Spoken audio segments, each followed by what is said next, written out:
ഭവാബ്ദിക്കോരാവിവൻ തോടി നിൻപദം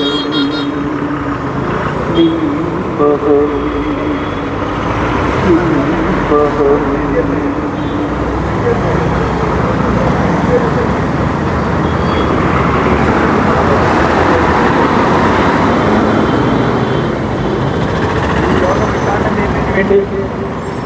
SRPയുടെ സംസ്ഥാന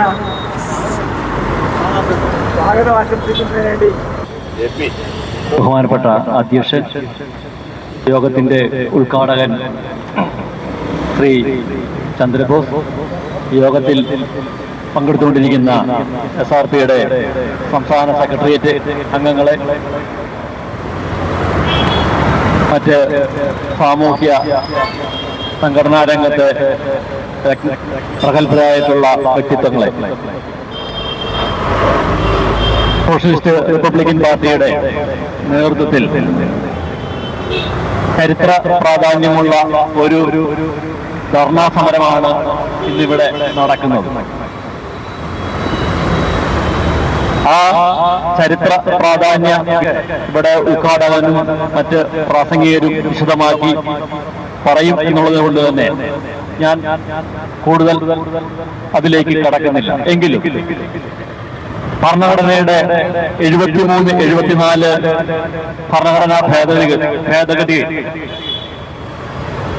1993 ഏപ്രിൽ മാസം 24-ാം തീയതി ഇന്ത്യൻ പാർലമെന്റ് പാസാക്കുകയുണ്ടായി.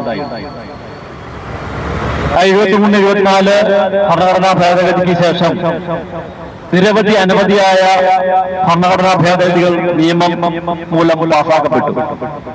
ആ നിയമങ്ങളെല്ലാം തന്നെ ഈ രാജ്യത്ത് നടപ്പിലാക്കപ്പെടുകയും ചെയ്തു. ഇന്ത്യ രാജ്യത്ത് 21 സംസ്ഥാനങ്ങൾ നടപ്പിലാക്കിയ തദ്ദേശ ത്രിതല സ്ഥാപനങ്ങളിലെ OBC ജനവിഭാഗത്തിന്റെ പ്രാതിനിധ്യം സംബന്ധിച്ച നിയമം കേരളത്തിൽ നടപ്പിലാക്കിയിട്ടില്ല നാളിതുവരെ. എങ്കിൽ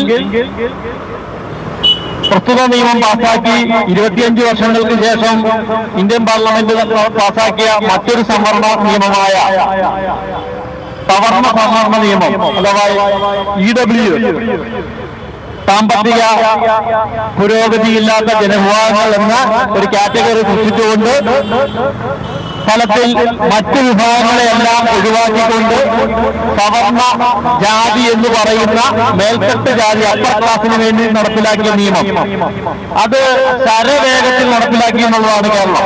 ഒരു മാസം പോലും എടുത്തില്ല.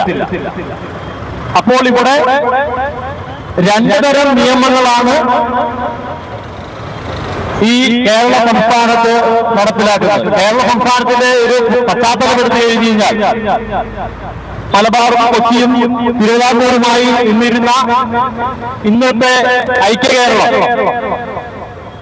ഇന്ത്യ രാജ്യത്ത് ഏറ്റവും കൂടുതൽ ജാതി വ്യവസ്ഥ നിലനിന്നിരുന്ന ഒരു പ്രദേശമാണ്. ആ ജാതി വ്യവസ്ഥ നിലനിർത്ത് മഹാത്മാ അയ്യങ്കാളിയും ശ്രീനാരായണ ഗുരുദേവന്റെയും നേതൃത്വത്തിൽ വലിയ സാമൂഹ്യ പരിഷ്കരണം നടന്നു. അതിന് നവോത്ഥാനം, കേരള നവോത്ഥാനം എന്ന് നമ്മൾ പറയുന്നു. ഈ നവോത്ഥാനത്തിന്റെ കാലഘട്ടത്തിലും നമ്മൾ പരിശോധിച്ചു കഴിഞ്ഞാൽ ഈ ആചാര്യന്മാരുടെ എല്ലാം നേതൃത്വത്തിൽ പ്രധാനമായി ആവശ്യപ്പെട്ടത് വസ്ത്രം ധരിക്കുവാനും, മാറുമറയ്ക്കുവാനും, വസ്ത്രം ധരിക്കുവാനും, വഴി നടക്കുവാനും, ആരാധനയ്ക്കുള്ള സ്വാതന്ത്ര്യവും വിദ്യാഭ്യാസത്തിനുള്ള സ്വാതന്ത്ര്യവും, പിന്നീട് അതാണ്ട് 1915 ശേഷം ഭൂമിയുടെ പാട്ടാവകാശം സംബന്ധിച്ച സുഷ്ടമായിട്ടുള്ള ചില ആവശ്യങ്ങളാണ്. നമ്മൾ അതിനകത്ത് ശ്രദ്ധിച്ചു കഴിഞ്ഞാൽ മനസ്സിലാകുന്നത് ഭരണപങ്കാളിത്തം എന്നുള്ള 1930 വരെയും നമ്മൾ ഉയർത്തിയില്ല. വിവർത്തന പ്രസംഗത്തോടു കൂടിയാണ് ബ്യൂറോക്രസിയിലെ പ്രാതിനിധ്യം അല്ലെങ്കിൽ പങ്കാളിത്തത്തെ കുറിച്ച് വിവർത്തന പ്രസംഗത്തിലൂടെ നമ്മുടെ പൂർവികർ ഉയർത്തപ്പെടുന്നത്. അപ്പോൾ അതിന്റെ സവിശേഷ സാഹചര്യങ്ങൾ കേരളത്തില് തിരുവിതാംകൂറും അതിന്റെ മുകളിൽ ബ്രിട്ടീഷ് രാജ്യത്തൊക്കെ നിലനിന്നിരുന്ന ഒരു പരിസ്ഥിതിയിലാണ്. അപ്പോൾ ആരാധനയ്ക്കും വിദ്യാഭ്യാസത്തിനും വഴി നടക്കുവാനും മാറുമറയ്ക്കുവാനും ഒക്കെയുള്ള അവകാശങ്ങൾക്ക് വേണ്ടി മാത്രമാണ് രാജ്യത്ത് സ്വാതന്ത്ര്യത്തിൽ നമ്മളുടെ പൂർവികർ ശബ്ദമുയർത്തിയെങ്കിൽ ഇന്ത്യൻ ഭരണഘടനയിൽ വന്നതിനു ശേഷം ഭരണ പങ്കാളിത്തത്തിന് വേണ്ടിയുള്ള പരിശ്രമം മഹാത്മാ അംബേദ്കർ ഒട്ടനേക സമ്മേളനങ്ങളിലൂടെ കമ്മ്യൂണൽ അവാർഡുകളിലൂടെ പൂനെ പാക്കിലൂടെ പിന്നീട് നമ്മുടെ ഭരണഘടനയുടെ ആർട്ടിക്കിൾ 243 അതുപോലുള്ള ആർട്ടിക്കിൾ 15, 16 ആർട്ടിക്കിളിലൊക്കെ ഇടപെട്ടുകൊണ്ട് അത് സ്ഥാപിക്കുകയുണ്ടായി. എങ്കിൽ അത് പ്രാവർത്തികമാക്കുവാൻ വേണ്ടി സാധിച്ചില്ല. 1993 ശ്രീ നരസിംഹറാവു ഗവൺമെന്റാണ് ഇന്ത്യയിൽ മണ്ഡൽ കമ്മീഷൻ റിപ്പോർട്ടിൽ അവർ ചെയ്ത ഇന്ത്യയുടെ പാർലമെന്റിൽ മണ്ഡൽ കമ്മീഷൻ റിപ്പോർട്ടിലൂടെ വെള്ളം കുടിക്കാതെ 3-4 മണിക്കൂർ പ്രസംഗിച്ച രാജീവ് ഗാന്ധിയുടെ പ്രായശ്ചിത്തമാണോ അതോ ആ പ്രസംഗത്തോടുകൂടി ഇന്ത്യൻ OBC കോൺഗ്രസിൽ നിന്ന് അകന്നു എന്നുള്ള തിരിച്ചറിവിന്റെ പുറത്താണോ എന്നറിയില്ല.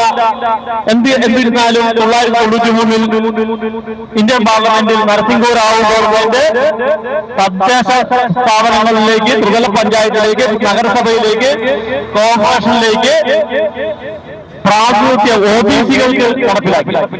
കേരളത്തിലെ സ്ഥിതിയിൽ നമ്മൾ പരിശോധിച്ചു കഴിഞ്ഞാൽ 79 OBCകളുള്ള 65% അധികം OBCകളുള്ള കേരളത്തിൽ ഇന്ന് വരെ ഈ നിയമം നടപ്പിലാക്കിയിട്ടില്ല.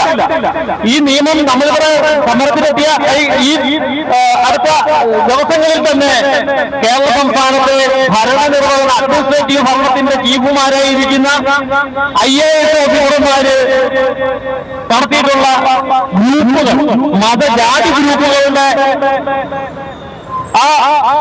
സവിശേഷ സ്ഥിതിവിശേഷങ്ങളൊന്ന് പരിശോധിക്കുമ്പോൾ അടിയന്തരമായി നടപ്പിലാക്കേണ്ട ഒന്നായി മാറിയിരിക്കുകയാണ് ഈ ജാതി OBCകൾക്കുള്ള ത്രിതല പഞ്ചായത്ത് സംവരണം. പ്രസ്തുത വേണുഗോപാൽ IAS നടപ്പിലാക്കി ആക്കിയ അദ്ദേഹം ക്രിയേറ്റ് ചെയ്ത OBC ഹിന്ദു ഗ്രൂപ്പുകൾ, ആ ഹിന്ദു ഗ്രൂപ്പുകളെ പരിശോധിച്ചു കഴിഞ്ഞാൽ അതിനകത്ത് ആരും OBC ഇല്ല. അപ്പൊ ഹിന്ദു എന്ന പേര് OBCകളെ ഹിന്ദുവിലെ OBCകൾ എന്ന് പറയുന്ന വിഭാഗങ്ങളെ എല്ലാം പുറത്താക്കിക്കൊണ്ട് ഇവിടെ മറ്റൊരു ഭരണ സംവിധാനം നടപ്പിലാക്കുന്നു. ഈ OBC group, WhatsApp group OBC IAS Hindu IAS group ഉണ്ടാക്കിയപ്പോഴത്തേക്ക് അത് എവിടെന്നെങ്കിലും ഒരു നിർദ്ദേശം കിട്ടാതെ ഒരു IAS ഓഫീസർ അതൊന്ന് ചെയ്യുമെന്ന് നമ്മൾ അങ്ങ് കണ്ണുടച്ച് വിശ്വസിക്കാൻ പറ്റുമോ? ഇവിടുത്തെ ഒരു മാധ്യമങ്ങൾ പോലെ ചെയ്യുമോ? അദ്ദേഹത്തിനെതിരെ സസ്പെൻഷൻ ഏർപ്പെടുത്തി നിയമ നടപടി എടുത്തു, സസ്പെൻഷൻ ഏർത്തു. പക്ഷെ അതിന്റെ കൂട്ടത്തിൽ പരിശോധിക്കേണ്ടത് ആരാണ് ഈ വേണുഗോപാൽ IASന് ഇത്തരത്തിലുള്ളൊരു ഉപദേശം കൊടുത്ത് അദ്ദേഹത്തെ കൊണ്ട് ഇത് നടപ്പിലാക്കിയിട്ടുള്ളതാണ്. ഇവിടെ ഇന്നത്തെ കേരള രാഷ്ട്രീയത്തിലെടുത്തു കഴിഞ്ഞാൽ CPM ആയാലും CPI ആയാലും കോൺഗ്രസ് ആയാലും 3 രാഷ്ട്രീയ പാർട്ടികളുടെയും പ്രധാന കക്ഷികളെ അല്ലെങ്കിൽ അവരുടെ നേതാക്കന്മാരെ മറ്റ് OBC വിഭാഗത്തിലെ ആയാലും മറ്റ് മതന്യൂനപക്ഷത്തിലുള്ള നേതാക്കന്മാരോട് ചോദിച്ചു കഴിഞ്ഞാൽ ഞങ്ങളെല്ലാം തഴയപ്പെട്ടു 2000-ന് ശേഷം ഞങ്ങളൊന്നും ഈ രാഷ്ട്രീയ പാർട്ടിയിൽ ഞങ്ങൾക്കൊന്നും അർഹമായ പ്രാതിനിധ്യമില്ല എന്നുള്ള പരിതാപമാണ്. അപ്പോൾ ഇവിടുത്തെ OBCക്കാരന്റെ അവസ്ഥ എന്താണ്? അപ്പോ ഞാൻ പറഞ്ഞു വന്നത് വിശദീകരിക്കുന്നില്ല, കൂടുതൽ നിർമ്മിക്കുന്നില്ല. നാം പറഞ്ഞു വന്നത് ഇവിടെ IAS ഓഫീസർമാരോ അല്ലെങ്കിൽ IAS ഓഫീസർമാര് ഹിന്ദു മതത്തിന്റെ പേര് പറഞ്ഞുണ്ടാക്കുന്ന വാട്സ്ആപ്പ് ഗ്രൂപ്പുകൾ OBC വിഭാഗത്തിനെതിരാണ്. പണ്ടത്തെ ജാതിവന്ത ഗ്രൂപ്പിന്റെ ഗ്രൂപ്പാണ്, വാട്സ്ആപ്പ് ഗ്രൂപ്പാണ്. അപ്പൊ ഇത്തരം നിർദ്ദേശങ്ങൾ ഇവരുടെ അത്തരത്തിൽ IASകാരുടെ ഗ്രൂപ്പുകളെ ഇവിടുത്തെ ചില വിഭാഗങ്ങൾ കൈക്കലാക്കിയിരിക്കുന്നു, രാഷ്ട്രീയ പാർട്ടികളെ കൈക്കലാക്കിയിരിക്കുന്നു. ഇവരുടെ ഓരോ പഞ്ചായത്തിലും ഇപ്പൊ ഞാൻ താമസിക്കുന്ന മലയാറ്റൂർ വികസനം പഞ്ചായത്തിൽ 56% ജനവിഭാഗം OBC-യാണ്, പട്ടികജാതി വിഭാഗത്തിന് പുറമെ. ആ പഞ്ചായത്തിലെ 3 OBCക്കാർ മാത്രമേ ഉള്ളൂ. അത് 17%. കേരളത്തിലെ 90% പഞ്ചായത്തുകൾ, ത്രിതല പഞ്ചായത്തുകൾ എടുത്ത് പരിശോധിച്ചു കഴിഞ്ഞാൽ ഈ ഒരു അവസ്ഥയാണ് എന്ന് നമുക്ക് കാണുവാൻ സാധിക്കും. അതുകൊണ്ട് തന്നെ ഈ പുതിയ സാഹചര്യത്തിൽ രാഷ്ട്രീയ പാർട്ടികളിൽ നിന്നും IAS ഗ്രൂപ്പുകളിൽ നിന്നുമൊക്കെ ഇവിടുത്തെ ഒരു വിഭാഗത്തിന്റെ വളരെ ശക്തമായിട്ടുള്ള കടന്നുകയറ്റം ഉണ്ടാക്കിയിരിക്കുന്ന സാഹചര്യത്തിൽ ഈ നിയമം ഇവിടെ EWS നിയമം റോക്കറ്റ് വേഗത്തിൽ നടപ്പിലാക്കിയ ഈ കേരളത്തിൽ ഇനി അല്പം പോലും താമസിക്കാതെ, ഒരു നിമിഷം പോലും താമസിക്കാതെ EWS നിയമം റോക്കറ്റ് വേഗത്തിൽ നടപ്പിലാക്കി കൊടുത്ത ഇടതുപക്ഷ ജനാധിപത്യ ഗവൺമെന്റ് ഈ വരുന്ന തദ്ദേശ തെരഞ്ഞെടുപ്പിന് മുമ്പ്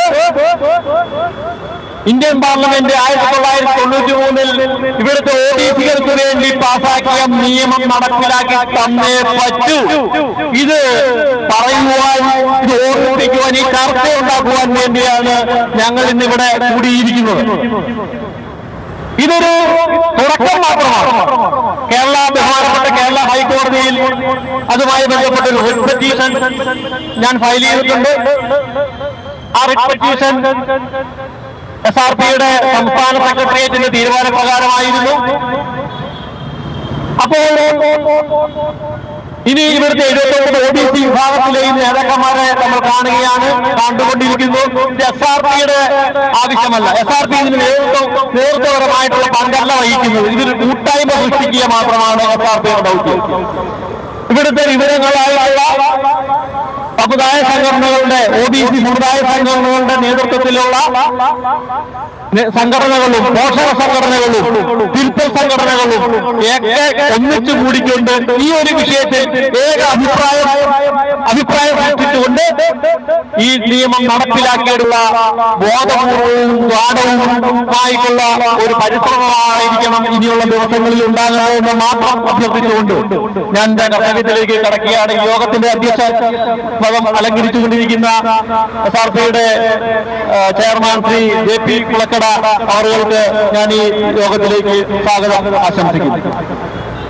യോഗത്തിന്റെ ഉദ്ഘാടകൻ SRPയുടെ സംസ്ഥാന സെക്രട്ടറി ശ്രീ P. ചന്ദ്രബോസാണ്. അദ്ദേഹത്തിന് ഈ യോഗത്തിലേക്ക് സ്വാഗതം ആശംസിക്കുന്നു. ഈ യോഗത്തിൽ എത്താമെന്ന് പറഞ്ഞിരുന്ന ശ്രീ സത്യാനന്ദ സ്വാമികൾ മറ്റൊരു പരിപാടി വന്നതുകൊണ്ട് തന്നെ അദ്ദേഹം ഈ യോഗത്തിൽ